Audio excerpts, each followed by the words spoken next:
Srila Prabhupada and Krishna's grace, I was in Kurukshetra with a group of devotees, and we all gathered at Jyotisar.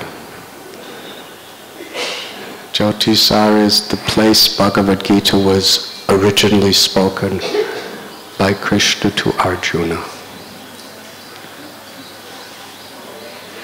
There is an ancient banyan tree. And we read in histories of acharyas, Sripad Madhvacharya went to that place, Ramanujacharya went to that place, Shankaracharya went to that place. Our beloved Gurudev Srila Prabhupada, he went to Kurukshetra and very much wanted land to build a Vaishnav university at that place. Historically, the great acharyas have very much recognized and worshipped the ancient banyan tree of Jyotisar. And it was there that His Holiness Mahavishnu Goswami Maharaj came to meet us. On this occasion, there was a nice group of devotees, and the two of us sat right under the tree.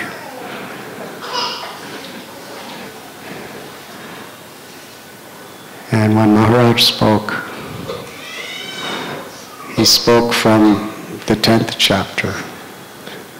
Aham sarvasya prabhavo matta sarvam pravartate iti matva bhajante man buddha bhava samanvita. That I am the source of all material and spiritual worlds. Everything emanates from me, and those who know this should worship me with all their hearts. And how he explained that verse in his own transcendental style. He had us repeat the verse again and again and again in Sanskrit. And then, word by word, he was explaining the significance. And he was emphasizing, if we just understand this one verse, everything is in it. Everything is in this verse. And he gave a very, very deep, profound, and heartfelt explanation, connecting it to Prabhupada. And as he was speaking with such conviction, with such philosophy, with such scholarship, and mostly with such love, I was sitting right next to him. I actually kind of felt like Arjuna hearing from Krishna. Although I wasn't qualified to be Arjuna, he was definitely Krishna's representative. And it was such a beautiful experience.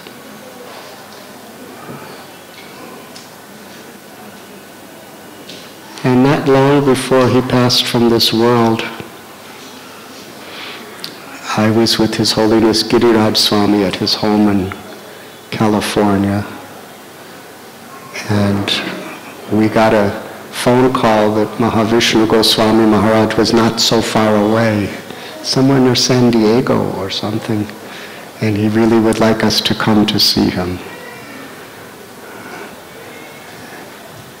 And we went to the house of one of his disciples, and he was just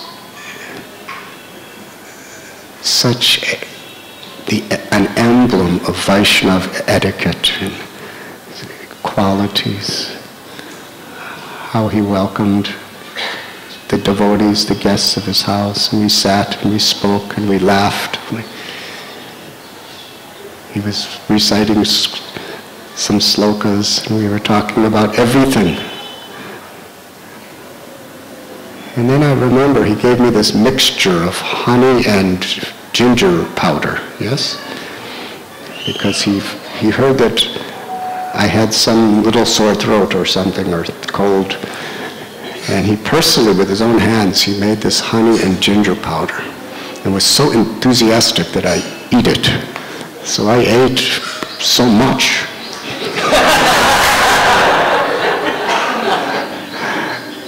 Being stirred by his own hands, it was really special. And he told me he takes this every day. So today I'm going to definitely, in his honor, take some honey and ginger powder. But His Holiness Mahavishnu Goswami Maharaj, very unique and special Vaishnava. In many ways, when I remember him, I remember His Holiness Gaur Govinda Swami Maharaj also. They both had a very, very special place in our society. His Holiness Mahavishnu Goswami Maharaj, I believe he was born in 1920, which is 3 years before my father. He's senior to my father. And as we all know, he was born outside of Bombay. His parents were Vaishnavas, generations and generations. I read 8 generations of his family were all devotees of Krishna. Naturally, he had such an enthusiasm for Bhagavad Gita, Srimad Bhagavatam, and he had so many questions, and nobody could answer his questions. Even as a little child, his questions were very deep and real and philosophical, and even pundits could not answer them properly. But he was a devotee all of his life. And by his parents' arrangements, he was married young. And in 1955, he went to London. And there, he was highly respected as a very pious, very religious man. He had earned his master's degree in Sanskrit, in English. He spoke practically any language he wanted to speak. Tremendous intellect, tremendous absorption. And he told us that one day he was just walking down Oxford Street and he saw some Western Hare Krishnas singing and dancing on the street. In those days, and today I think they've revived it. But every day, I remember I was in London in 1972 on my way back from India, and one of our godbrothers, Radhanath-Nandan Swami, every day he would lead Harinam Kirtan down Oxford Street, the most famous street in all of London. Perhaps the most famous street in the world, for hours and hours. So, when people see devotees chanting and dancing, everybody has their own perception of what's happening. Now here is Mahavishnu Goswami, who's older than the fathers of all these devotees who are dancing around on the street. They've all been devotees for at the most 3 or 4 or 5 years. He's been a devotee at this time, this was 1972, 73. He's been a devotee for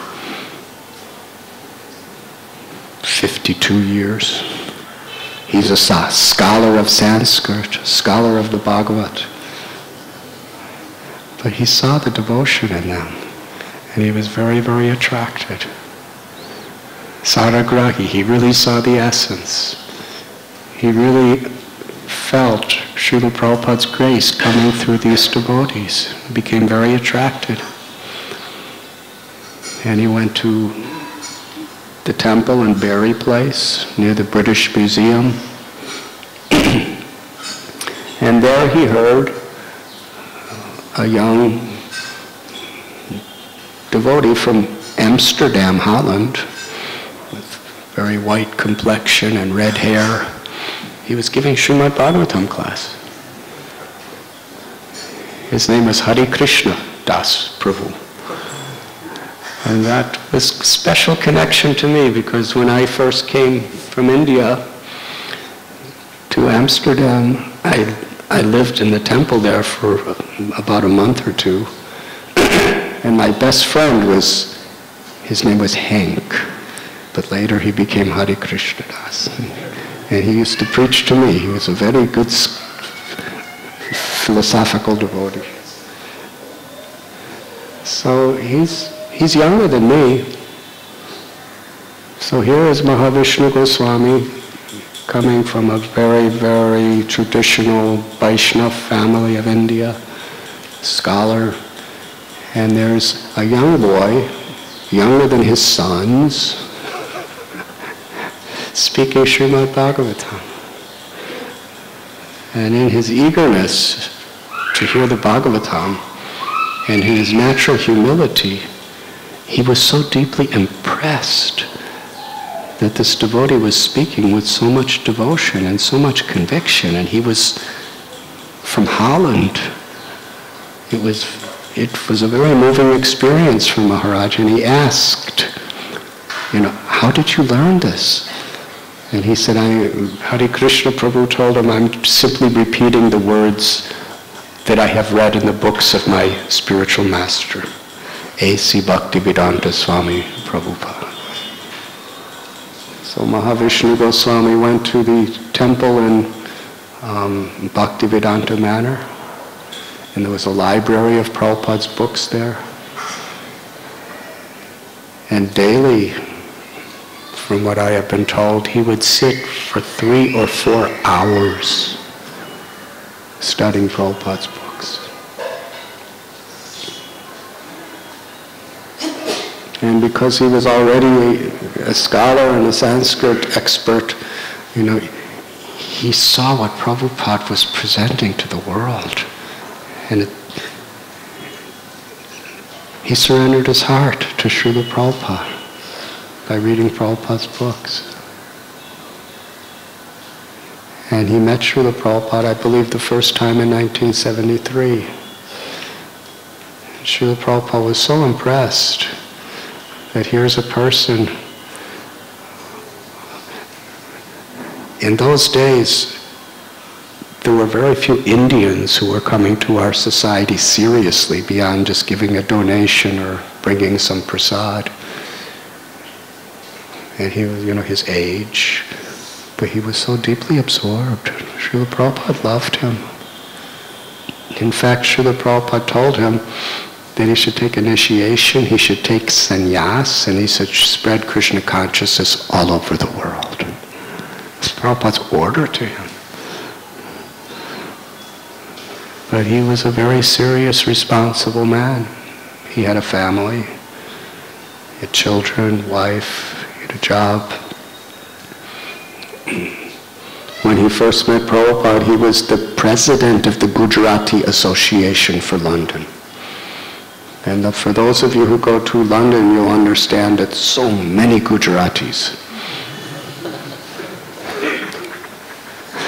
There may be more than in Gujarat, I don't know.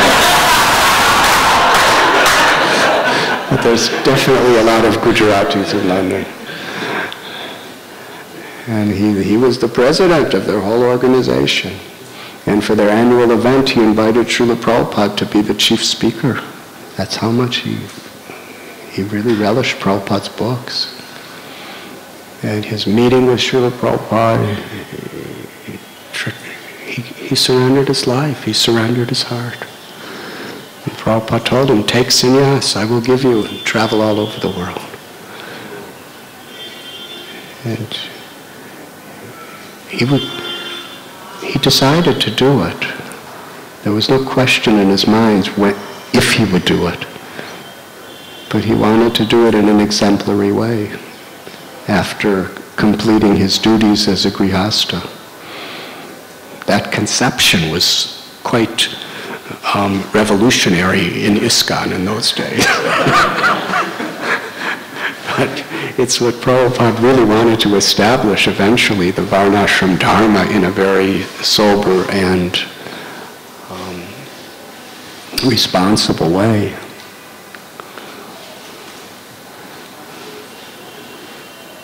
So he would read the Srimad Bhagavatam hours and hours a day. He did his work. He raised his family. He completed his duties. But during that time, Srila Prabhupada left the world in 1977. And I believe it was around 1980 that he took initiation and he moved in the temple. I believe it was, I'm not sure if it was Berry Place or Soho Street. Soho Street. And he lived in that little temple in downtown London. And everybody else in the temple was younger than his children. And he was junior than all of them. Can you imagine taking orders from little British kids? But he did. This is how he valued Srila Prabhupada. That these are Prabhupada's representatives. They may be Western, they may be very young, they may be not, as scholarly, but they were Prabhupada, they were sincerely serving Prabhupada. And he would sit in the temple room and study Srimad Bhagavatam 3, 4, 5 hours a day. He wouldn't fall asleep. He wouldn't have to walk around. He was absorbed. Krishna consciousness means absorption. Srila Prabhupada taught us there's the book Bhagavatam and there's the person Bhagavatam. The person Bhagavatam is one who's so totally absorbed in the book Bhagavatam that he speaks and lives as an example of the scripture. And everyone could see that he personified this principle. And for many years he lived in the temple as a vanaprastha. And eventually, Srila Prabhupada's order was fulfilled, and he accepted sannyas and began to travel and preach all over the world. Very interesting similarity of him and Srila Prabhupada. When Srila Prabhupada was a very young man, 1922, Bhaktisiddhanta Saraswati Thakur told him that he should travel all over the world and spread Lord Chaitanya's message in the English language. But Prabhupada also was responsible. He had a wife, he had a child, he had a job. And Srila Prabhupada told us on that very day he accepted Bhaktisiddhanta Saraswati Thakur as his spiritual master and accepted his order as his life and soul. But he wanted to do it in a responsible way.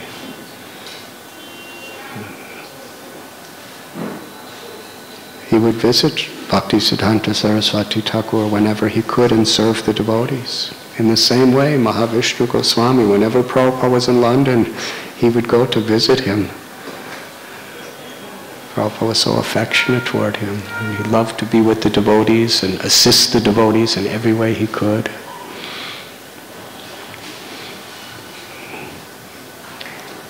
And many years later, over 30 years later, Bhaktisiddhanta Saraswati Thakur was appearing in Prabhupada's dreams and telling him, you must take sannyas and spread this message all over the world.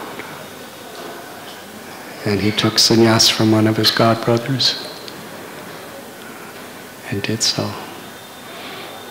And although Mahavishnu Goswami was not officially initiated by Srila Prabhupada, because he felt that he needed to really live by the highest standards of full surrender before initiation. That was his mood. In his heart, he was fully initiated.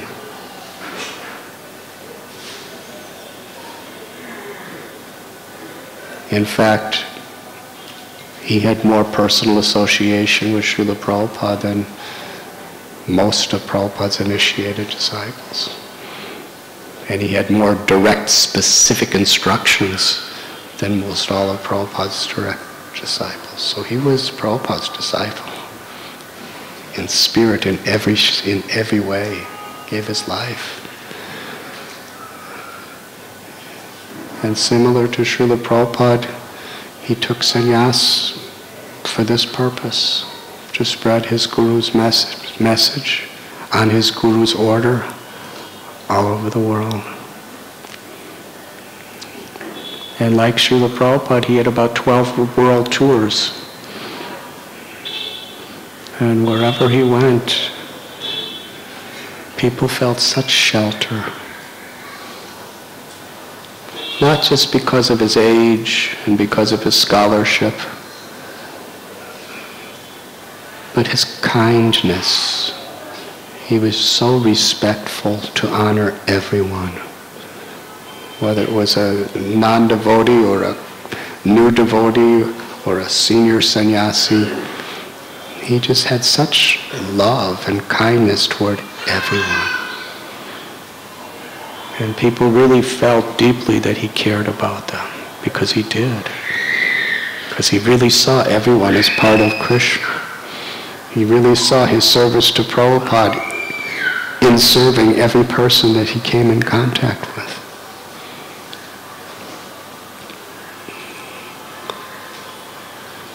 Naturally, he was so popular wherever he went. People found shelter in him. They were not only convinced by what he spoke, but they found shelter in his compassion. And more people wanted to take initiation from him because they had ultimate faith in his representing of Srila Prabhupada. But because he wasn't officially initiated by Srila Prabhupada, there was this technical controversy. And some people said, no, you cannot do. But so many people were coming. And I remember I was in the GBC meetings in those days when this was being discussed. And it took a few years. They wanted some committee to make a paper of research to find out whether this is really, and like that. And, you know, he waited. And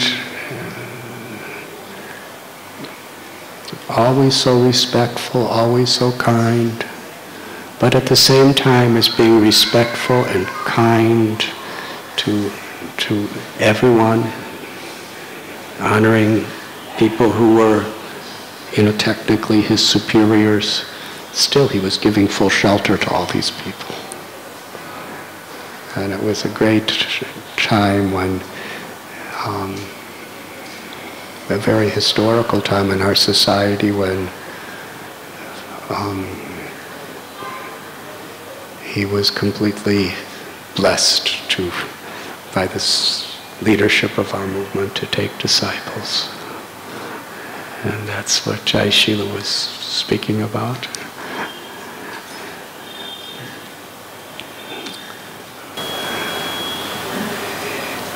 He was really a man who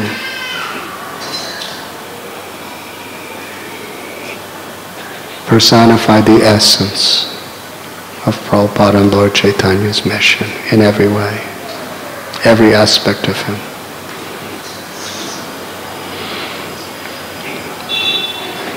And he was ill for many years.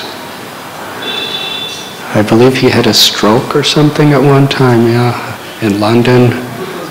Yeah, and I remember I went to visit him in England after he had this stroke, and even though he was somewhat incapacitated physically, his spirit and his kindness and his appreciation of devotees was just absolutely heart-melting, beautiful. He was transcendental. He was a transcendentalist in a compromised physical body. Cannot in any way block the compassion and the love and the conviction of a devotee. He was speaking about his stroke in purely philosophical terms to me. It wasn't even a physical problem. It was a philosophical revelation. Tatena kampam susamikshamano. He was just grateful, surrendering to Krishna in whatever happened. And from what he told me and what his disciples told me is he did not like hospitals. He hated hospitals. That's what they told me. His disciples actually used that word. He hated hospitals. Now, devotees don't hate anything, but that means he really didn't like hospitals. And he would tell them, no matter what happens, don't bring me to hospitals. But somehow or other they convinced him to come to Bhaktivedanta Hospital because his health was really deteriorating. And when he came, he said, this is not a hospital. This is the spiritual world. This is a dham. This is a holy dham. As much, if not more than anybody in history, he encouraged our devotees at Bhaktivedanta Hospital by giving so much affection and so much appreciation. Because some people criticize, it's philanthropy and like that. But Mahavishnu Goswami Maharaj said, this is Vrindavan, this is none different than Vrindavan. And he not only said it, but he did something which was perhaps the greatest honor our hospital will ever gain. In his last days, I believe he went to Nasik for some time because he loved Nasik. He loved to preach in Nasik, and it was also a very good place for his health. Nasik is one of the 4 places of Kumbh Mela. It is also a place where Sri Ram lived for a long time with Sita and Lakshman. Many leelas in Nasik. But his health was getting worse, so he knew he was going to leave. And should he stay in a holy place like Nasik? Should he go to Vrindavan? Should he go to Puri or Mayapur? He said, bring me to Bhaktivedanta Hospital. He said, it is none different than Vrindavan. It is a holy dham. And that's where he decided to leave this world, surrounded by loving devotees chanting the holy names. And for many of us, this was a revelation of his total faith and love for Srila Prabhupada. It's Bhaktivedanta Hospital were Prabhupada's devotees who were all serving together.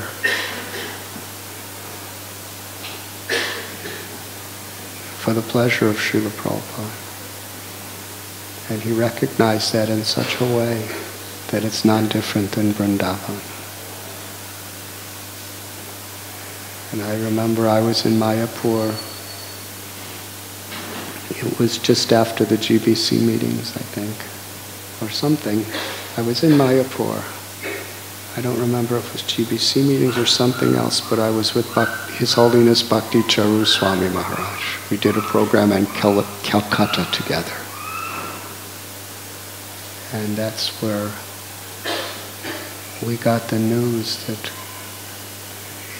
he was in his last stages. So I had the great immortal fortune of being able to speak to him on the phone. He couldn't talk much, but I could express to him my love, my gratitude. And then Bhakti Charu Swami and myself decided immediately to leave everything. There was a 3-day huge festival in Calcutta, that's what it was. And I think only 1 day passed and we were going to leave it. We decided we will leave and go to Bhaktivedanta Hospital to be with Mahavishnu Goswami Maharaj. So we booked airplanes, virtual world. And Bhakti Charu Swami and myself came and